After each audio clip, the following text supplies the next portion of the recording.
আজ বাড়িতেই বানিয়েছিলাম হোমমেড চিলি অয়েল, তাই ভাবলাম রেসিপিটাও আপনাদের সঙ্গে শেয়ার করা যাক। তাই জন্য একটা কড়াই বসিয়ে তাতে পরিমাণ মতো সাদা তেল, একদম মিহি করে চপ করে রাখা পেঁয়াজ, রসুন আর আদা, কয়েকটা লবঙ্গ, গোলমরিচ আর দারচিনির টুকরো দিয়ে গোল্ডেন ব্রাউন করে ভেজে নিতে হবে। এরপর একটা পাত্রে এইরকম তেলটা ছেঁকে নিতে হবে। এইদিকে একটা পাত্রে চিলি ফ্লেক্স, ভাজা রসুন, পেঁয়াজ, আদা, সামান্য একটু চিনি গুঁড়ো, কাশ্মীরি লঙ্কার গুঁড়ো আর গরম মশলা দিয়েছি। ব্যাস ওপর থেকে গরম তেলটা দিয়ে তারপর দেব ভিনিগার, ডার্ক সয়া সস আর একটু সাদা তিল। ব্যাস মিশিয়ে নিলেই একদম রেডি হোমমেড চিলি অয়েল। এটা মোমো বা যেকোনো নুডলসের সঙ্গে দিলে কিন্তু বেশ ভালো খেতে হয়।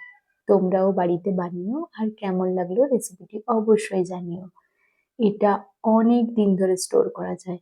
আজ এই পর্যন্ত। দেখা হবে আবার পরে নতুন কোনো রেসিপি নিয়ে। টাটা।